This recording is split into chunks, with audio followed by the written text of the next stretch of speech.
Video बनाने का मकसद ये है कि मेरी आंखों से जो हुआ वाकया वो आपको भी समझ आए, आप भी सुनो उस वाकये को, क्या पता वो किसी के साथ हुआ भी हो।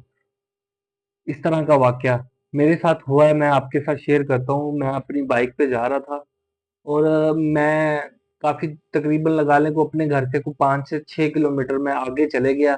और जो है वो आगे एक बाइक जो वाला जा रहा था और उसके साथ लेडीज थी, वो पैदल जा रहे थे। अभी मेरे दिल में इंसानियत आई, मैंने कहा चलो मैं इनकी हेल्प करता हूँ, क्या मसला है मैं देखता हूँ। मैंने देखा तो टायर वगैरह उनके पंचर नहीं थे।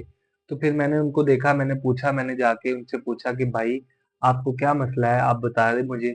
तो उन्होंने कहा जी हमारी जो है वो बाइक के अंदर फ्यूल जो है वो खत्म हो गया। तो मैंने कहा भाई अगर आप कहते हैं तो आगे फ्यूल पंप है, मैं आपको पंप तक पहुंचा देता हूँ, नहीं तो आप मुझे बताओ, मैं अपनी बाइक पे आपको धक्का लगा के जो है वो आपको आगे तक छोड़ देता हूँ। उसने कहा नहीं जी आप ऐसा करें, जो पैसे हैं वो मुझे फ्यूल के दे दें, अक्सर आपके साथ भी इस तरह का वाकया किसी के साथ हुआ होगा। मैंने कहा कोई बात नहीं जी, आपको मैं पैसे दे देता हूँ फ्यूल के। तो वो उनको मैंने अपनी हैसियत के मुताबिक मैंने उसको 100 से 150 रुपया मैंने दे दिया। मैंने उनको कहा ये आप ले लें, इतने ही मैं दे सकता हूँ। तो उन्होंने कहा कोई बात नहीं जी, आपका शुक्रिया। तो मैं आगे चले गया अपनी मंजिल पे। तकरीबन मुझे घंटा, 1.5 घंटा, 2 घंटे मुझे लगे। लगने के बाद मैं वापिस आया, ये जो है ना ज्यादा इंपॉर्टेंट है। मैं जब वापिस आया तो उसी सड़क से मैं गुजर रहा था, तो वही जो मियाँ बीवी जो थे, वही जो है वहां पर अपना खड़े हुए हैं और किसी के साथ वो जो है हेल्प मांग रहे हैं। मतलब कि कोई भी आ रहा था तो उनको 150, 200 रुपया दे रहा था। अब मैं बड़ा हैरान, मैंने कहा यार मैंने इनको 100, 150 रुपया दिया है और उनके बावजूद ये पैसे मांग रहे हैं, तो इनका मतलब ये तो बेकारी है। इनकी तो मैंने हेल्प करने की कोशिश की लेकिन ये तो बेकार ही निकले। अब मैंने जो है वो वहां पे रोकी बाइक, मैंने रोक के मैंने कहा भाई मुझे पहचाना। कहते जी हमने नहीं पहचाना। मैं कहा भाईजान अभी मैंने घंटा 2 घंटे पहले आपकी हेल्प की है, तो आप मुझे बताएं कि आप किस तरह का काम कर रहे हैं अपनी वाइफ को साथ लेके। आप किस तरह का काम कर रहे हैं, आप माशाल्लाह हट्टे खट्टे हैं, आप काम वगैरह करें। उन्होंने कहा जी भाई आपकी मेहरबानी है, आपने हेल्प की, अगर तो आप कर सकते तो ठीक है, नहीं तो आप ये अपने पैसे ले लें और आप चले जाएं। मैंने कहा कैसे ले लूं पैसे, मैं तो आपको पुलिस के हवाले करूंगा। आप तो लोगों को है वो ठग ठग रहे हो, लोगों को ठग रहे हो। तो उसमें जो है ना वो बंदा रोने लग गया।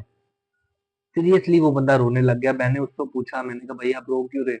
कहता आपने बताया कि आप हट्टे खट्टे हो, आप काम नहीं कर सकते। भाईजान मेरे दिल में सुराग है, मेरे दिल में सुराग है, और जिस वजह से मैं काम नहीं कर सकता। मैं जब भी काम को करता हूँ तो मुझे सांस चढ़ जाता है। अभी भी मैं यहाँ पे रुका हुआ हूँ, मुझे सांस चढ़ गया, मैं अपनी बाइक जो है वो चला के लेके आ रहा हूँ। कह रहा है मैं अपने रिश्तेदारों से, मैं अपने हर एक जानने वालों से मैंने हेल्प मांगी, किसी ने मेरे इलाज के लिए पैसे नहीं दिए।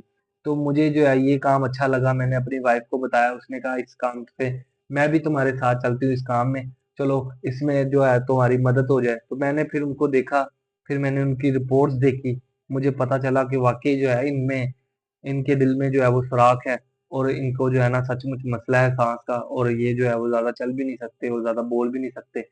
तो फिर मैं अपने आप से ही बड़ा शर्मिंदा हुआ कि यार नहीं, क्योंकि इंसान जो है वो मजबूरियों का घिरा हुआ होता है। अब मैं इनकी वो बात सुन के मैं तो फिर खामोश नहीं बैठा।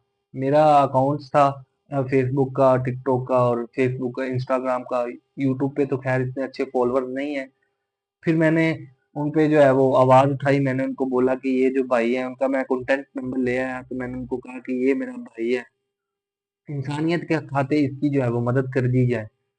तो हर बंदे ने 100, 50, 150, 200, 300, 400, 500 इकट्ठा करके मैंने उनको दिया, तो वो बन गया 15 से 20 हजार के अराउंड ना रकम बन गई। मैंने उनको दिया, मैंने कहा भाई आप इलाज शुरू करें इंशाल्लाह, और भी जब डोनेशन आएगी तो हम इंशाल्लाह आपके साथ जरूर शेयर करेंगे। तो बात कहने का मकसद ये है मेरे भाई के, अगर कोई इंसान कोई मांग भी रहा ना तो उसके पीछे भी उसकी कोई मजबूरी है। अगर आप दे नहीं ना सकते तो आप उनसे सवाल भी नहीं कर सकते, और अगर आप दे सकते हो ना तो आपकी मेहरबानी है, सिर्फ आपने अल्लाह के लिए दिया है, आपने अल्लाह के लिए दिया, आप चुप कर जाओ, अल्लाह आपको उसका अजर जरूर देगा। हदीस में भी है कि अगर कोई घोड़े में भी चल के आपके पास मांगने के लिए आए ना तो आप उनको भी ना ना करो, आप उनको भी दे दो, क्योंकि आपको अल्लाह पाक ने देना है। तो इसलिए लिहाजा जो है ना मैंने तो ये सबक हासिल किया। तो अल्हम्दुलिल्लाह, आपके साथ किसी के साथ इस तरह का कोई वाकया हुआ होगा, तो अगर किसी के साथ भी इस तरह का कोई वाकया हुआ तो आपने प्लीज मुझे कमेंट में लाजमी बताना है, तब तक के लिए खुदा हाफिज।